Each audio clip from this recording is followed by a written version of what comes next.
Namaste. My name is Mona Shah Joshi.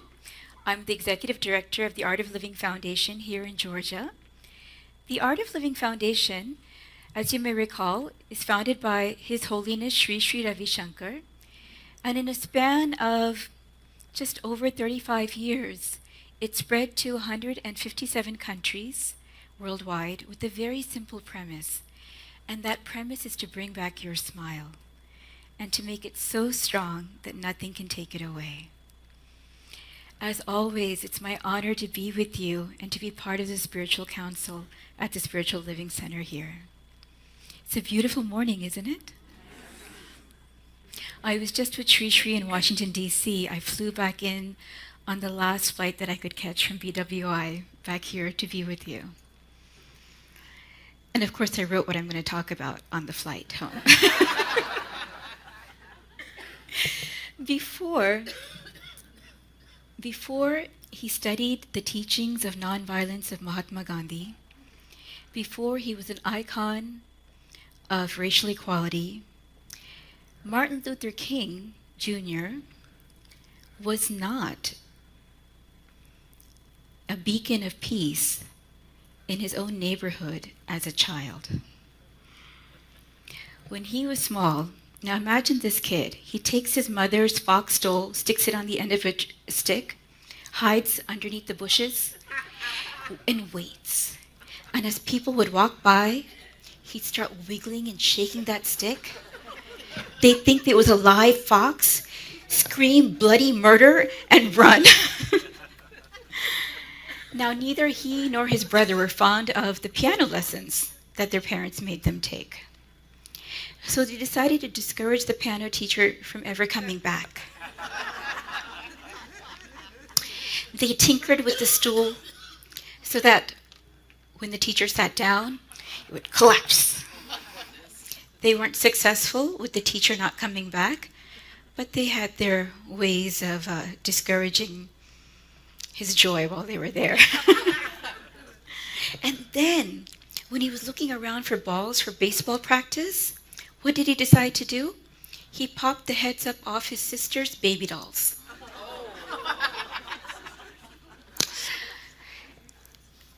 That was batting practice for him. So he was a bit mischievous, not necessarily bringing peace to everyone's life from the moment he was born. He would play with all the kids in the neighborhood, including the white kids, until they all started elementary school and were sent to different school systems. Then, when the kids came back home, he found that their parents would not allow them to play with him anymore. This was his first experience of racial injustice. This experience shaped for him his views on equality, his vision of a beloved community, a place where everyone is embraced. Diversity is celebrated, not used as a form of discrimination. Now, we may not be Martin Luther King Jr. We may not be Rosa Parks or Ruby Bridges or Nelson Mandela or Mahatma Gandhi. We may never have books written about us, chronicling our trials and tribulations and successes. But on a day-to-day basis, what we do face are moments in which we're asked to rise up beyond our small self and show our divine nature. Whenever there have been incidents of mass shootings, hijackings, and other incidents of fate gone awry, there have also been stories of heroism, which ordinary people like you and I have stood up and were willing to sacrifice their life for perfect strangers, because that's what it means to be human. Robert F. Kennedy spoke in South Africa as apartheid as you could get in those days, in 1966, and he said this: "It is from numberless diverse acts of courage and belief that human history is shaped. Each time a man stands up for an ideal, or acts to improve the lot of others, or strikes out against injustice, he sends forth a tiny ripple of hope. And crossing each other from a million different centers of energy and daring, those ripples build a current that can sweep down the mightiest walls of oppression and resistance." Usually, when we react to injustice, we do so out of anger. And even after that moment has passed, we're left burning. We're burning in our anger, in hatred, in bitterness. The question, we talk about time management. Has that been an issue that's ever come up in your mind? I would say that even more critical is mind management. How do we manage our own mind in the face of injustice? How do we keep our center as we fight the good fight? How do we keep inside of us calm, peace, and love as we move forward and do what needs to be done in our life and in the lives of others? So I was thinking about this, and 3 things came to mind. Would you like to hear them? Yes. Deep listening. Have you noticed that when someone's speaking and we're listening, there's actually a tape recorder playing in our mind? When something is said that's agreeable to us, our mind says, yes, yes. When something is said which is perhaps not so agreeable to us, out of our comfort zone, or just plain new, the mind goes to no. I don't know. I don't think so. So this tape recorder is constantly playing inside of our heads. Yes, yes, no, no. Now when you're listening to someone and that tape recorder is going on, whom are you really listening to? That same recording that's been playing for ages in our own head, isn't it? Then how can we learn something new? And often when we're listening to give a reply back. We catch just enough so that we can continue our end of the conversation. Deep listening is listening to understand. It's listening to learn without judgment, with an open heart. Now, we all have certain perspectives, points of view that we've adopted and taken up in life. What if, when a conflict arises, and you can do this as an exercise this week itself, looking at a conflict, look at that conflict. What if I were of a different gender? How would I approach this? How would I see this? Of a different race, a different age, a different ethnicity, from a different economic background, from a different sexual orientation. How would I see this situation? And if we keep doing that in our mind, then we don't get so embedded in our own opinion and in this attitude that this is the only way, which is a source of fundamentalism in the world. Everyone else is wrong, I'm right, and we think that fundamentalists exist in other congregations. That attitude can exist in our own minds, and only we can examine it and make it open and loving again. So, practice deep listening. Practice forgiveness. Has anyone here ever hurt someone with your words or actions? So without our wanting to, we have inadvertently been the cause of injustice in someone else's life. Not even just once, but we've done this over and over and over again, isn't it? Now, how would we like it if every time we saw that person, they reminded us of what we had done? It's like breaking a traffic law once, but then getting this citation over and over again for that same infraction. But when we're able to forgive, something shifts inside. I actually wrote an article called The Magic of Forgiveness, The Hidden Magic of Forgiveness. In that article, I started by speaking about Jains. Now, Jainism is an ancient religion from India that's still practiced by millions of people around the world today. In Jainism, we have a day called Shamavani, or Forgiveness Day. On that day, my family members and I, and every other Jain on the planet, goes to every relative, every friend, every casual acquaintance, regardless of their religion, and says, if I've done anything in this past year to cause you hurt or offense in thought, word, or action, please forgive me. What if we did that right now? So turn to someone, preferably someone you know, and let's exchange those words.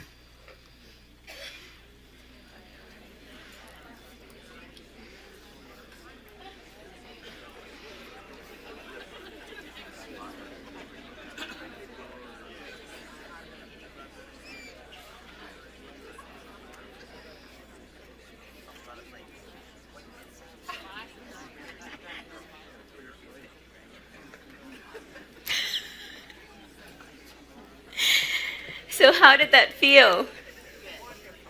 Did you like that? Let's just go around the room, right? There's so many more people left. You know, in a world that's beset by violence and hatred and misunderstanding, the act of asking for forgiveness is so powerful. When you forgive, you become free. You're able to let go of the past. You're able to have a fresh mind, a fresh perspective. And when you ask for forgiveness, it brings humility and an intention that let me not repeat that same mistake again. It's perfectly okay to make new mistakes. But it's when we repeat the same ones over and over again that we're not growing. The practice of forgiveness. You know, everyone who's a culprit, whenever we see someone, oh, they did this to me, what if you shifted your perspective and realized that they were also a victim? And then all of our negative emotions of anger and hatred and melt away, and compassion comes up, understanding comes. And when that comes, you have clarity in the mind. What's the state of your mind when you're upset with someone? All these negative emotions, right? And then any action that we take or words that come out of our mouth, don't we regret that? Oh, I shouldn't have said that. I was too harsh. I wasn't harsh enough. I should have said this instead.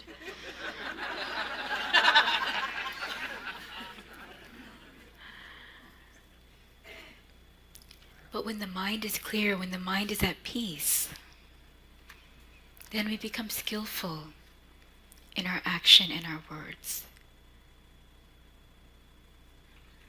And with that clarity, our words and our actions are also more impactful.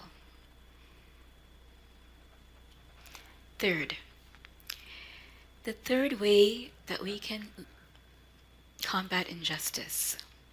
And there are many more, but I'll just offer 3. The third way would be meditation.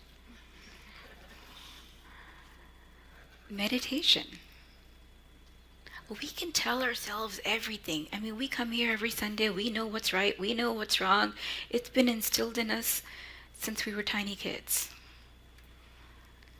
But emotions take over, and the mind holds on to incidents and acts and events, and emotional impressions keep layering themselves one on top of another, and it takes its toll on us.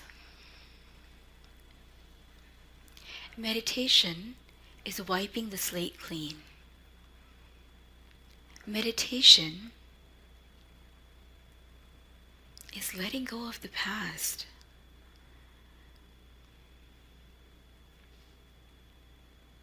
Letting go of the future, anxiety for the future, and bringing your mind in the present moment.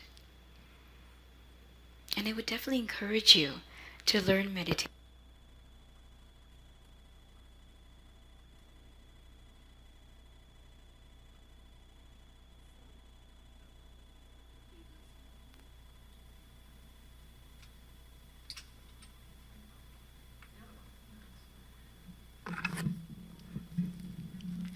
You know, often in racial justice movements or just social justice movements, we wait for people to empower us. They have power, they need to share it with us. We're ready to redistribute it so that we get some also. In meditation, what happens is you realize that you are the source of power. You don't need anyone to empower you. You are already in power because you're connecting to your source. You're connecting to a divine power that's filling you with everything that you seek in this world, with everything that you need in this world to become a happier, more loving, more present individual. Now, just as violence begins with a thought in the mind, peace begins with silence in the mind. Should we take a few minutes right now and meditate? Let's close our eyes. Let's put our feet on the floor. If there's anything in our laps, we can just put it to the side. Let's keep our palms facing the ceiling and our eyes are closed. At this time, we're not interested in seeing anything, hearing anything, smelling anything, tasting anything, or touching anything. We just want to be.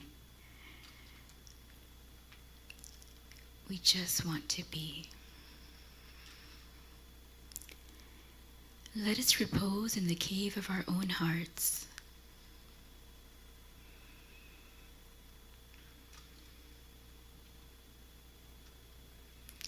Let's take a deep breath in and opening the mouth, breathe out.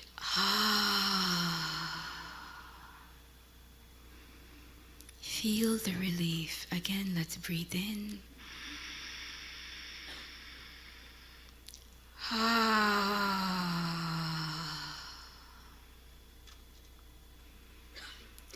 Once more, let's breathe in.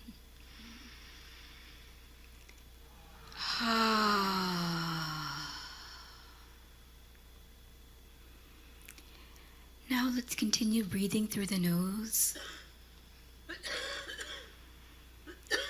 Your chest expands as you breathe in and deflates slightly as you breathe out.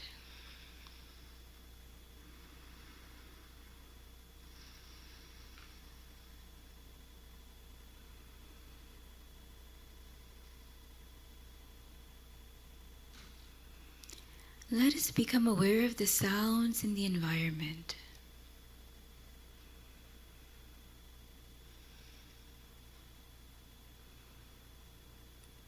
the gentle humming of the air conditioner.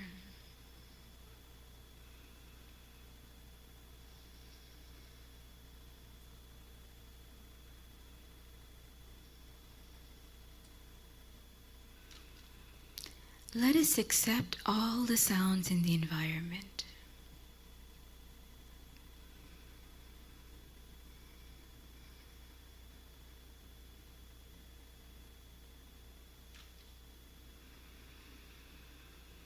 Now we're in harmony with the environment. Let's take a deep breath in and let go.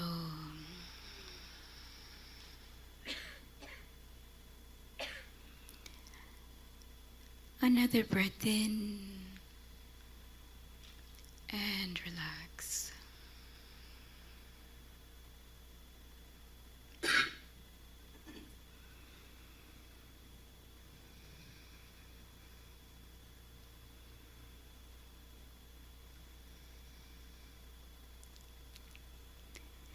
Let's become aware of our physical body.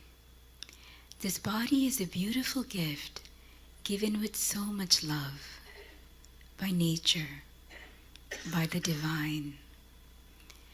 Let us love and honor this body that we've been given.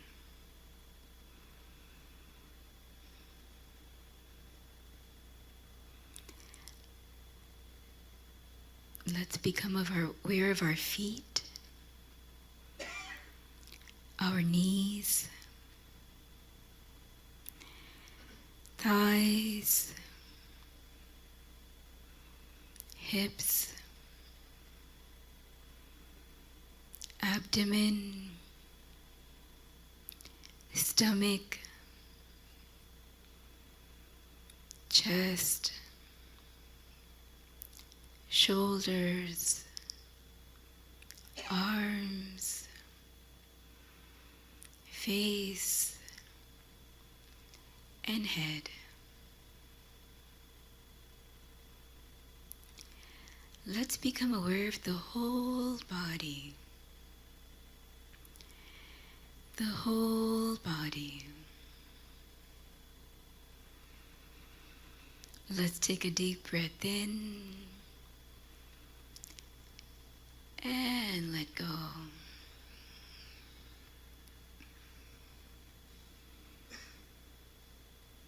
Another breath in and let go.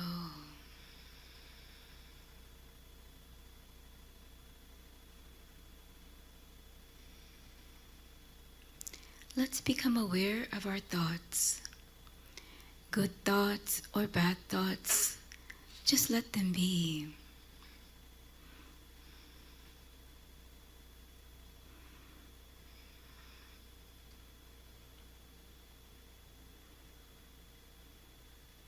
No need to resist your thoughts, let them come.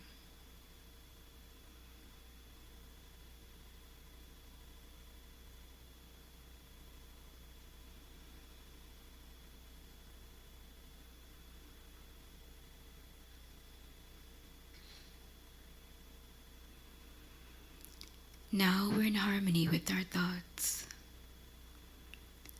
Let's take a gentle breath in and let go. Let's become aware of our emotions. Pleasant or unpleasant, just let them be.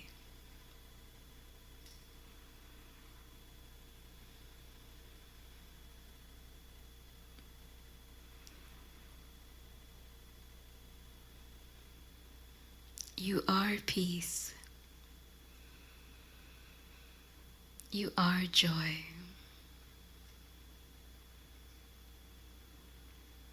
You are love.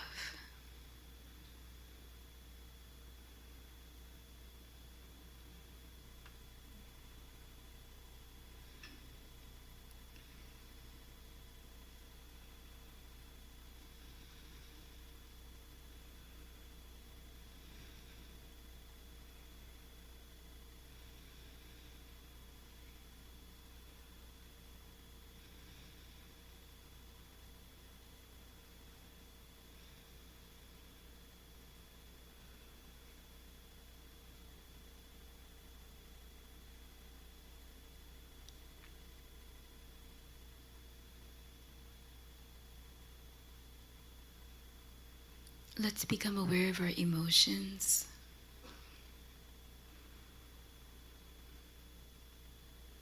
our thoughts,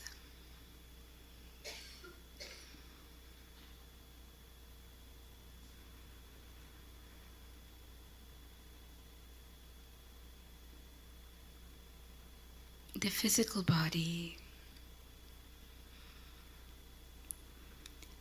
and the sounds in the environment. Let's take a deep breath in and let go.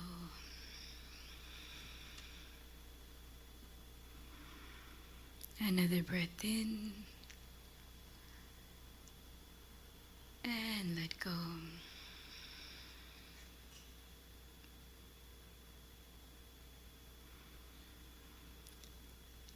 And slowly and gradually, let us open our eyes.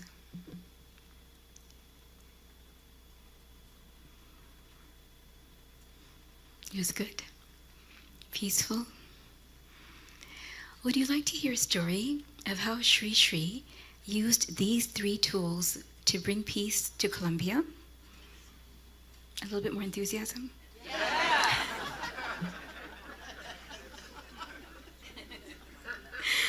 So, in 2015, he was invited to Bogota to receive an award, their highest civilian award, for the work that the Art of Living Foundation had been doing in the poorest communities. And then after receiving the award at Parliament, he had a perfunctory meeting with the President of Colombia, President Manuel Santos. That meeting lasted an hour, closed door. In that meeting, President Santos spoke about what had been happening. For the last 52 years, a war had been ravaging Colombia. 225,000 people were dead. Over 7 million people had been displaced.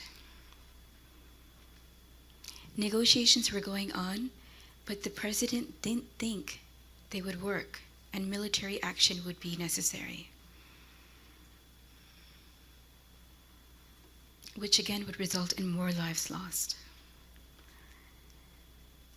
So it was agreed that Sri Sri would go and meet with the FARC guerrillas. Before leaving for Havana, where the meeting would take place, he first met with the citizens of Colombia who had been most affected by the violence. And they were upset, they were angry. They were vowing revenge. And that, of course, is what was perpetuating the violence, with each side seeking revenge for what had just been done.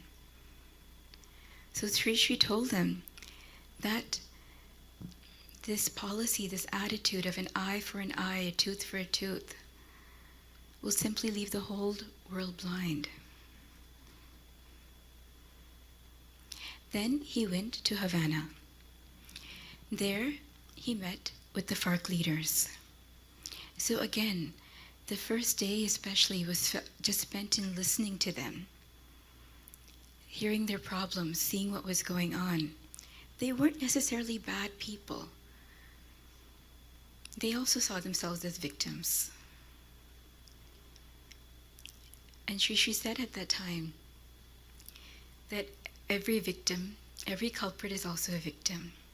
And if you heal the victim, the culprit disappears. The second day, he invited everyone to the Indian embassy, which was completely unprecedented. And there he conducted a meditation. Meditation increases your capacity to process complex emotions. It increases your ability to let go of the negative emotions that are tearing up your heart. Research has been done on returning war vets with PTSD and the Sudarshan Kriya breathing technique that Sri Sri teaches, also known as Sky. And it's been shown to be very effective with PTSD panic attacks, anxiety disorders, healing the trauma from within. Then the third day, Sri could see already that these people had an abundance of dynamism. And with peace inside through meditation, that dynamism could be channeled in positive means. So then he proposed a solution for them to adopt the Gandhian principle of nonviolence. Now, these are folks who have spent the last 5 decades heavily involved in murders, kidnapping, extortion, violent means to achieve their political goals. Sri said, look, I understand your goals, but why don't you form a political party? If you adopt nonviolence, and then the government does anything to you, they're the ones who will look bad. But they weren't ready to agree. They said, how can we give up what we've been doing for so long? And it was the final few moments of the peace process, and nobody knew what was going to happen. Perhaps Sri did. He tends to. But even the FARC leaders weren't sure, because they had just disagreed and said, I don't think we can do this. We appreciate what you're doing, but this is not for us. 10 minutes later, a press conference was held. And in front of the world, the leaders of the FARC Guerrilla movement who were attending this meeting announced in public to the world that FARC was adopting principles of Gandhian nonviolence.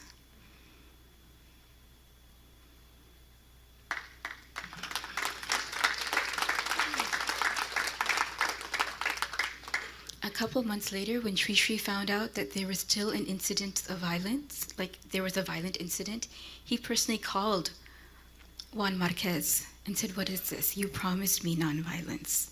And he reaffirmed his promise, and for an entire year, there was not a single violent incident in Colombia. And then the following year, the people of Colombia were on the streets celebrating the end of the war and a year of peace, which was completely unprecedented.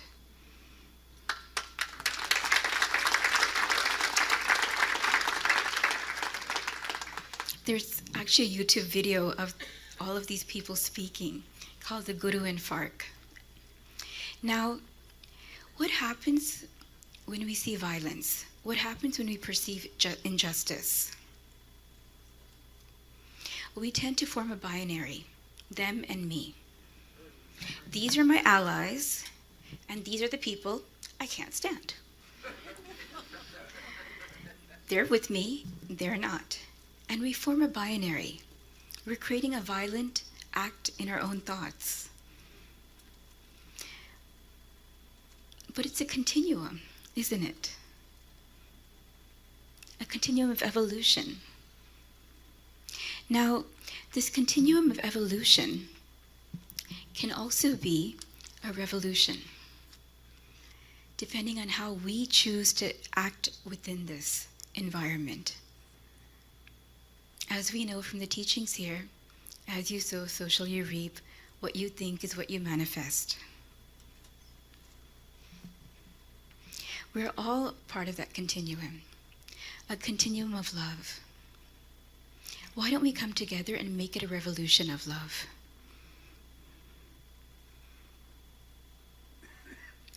One person who's unhappy can create havoc for 100 people around them. One person who was lit up inside with love, which sees the unity in this creation, sees the divinity in the eyes of the person standing before them. That person can be a beacon, an icon of peace and love on this planet. Let us not let that be a dream.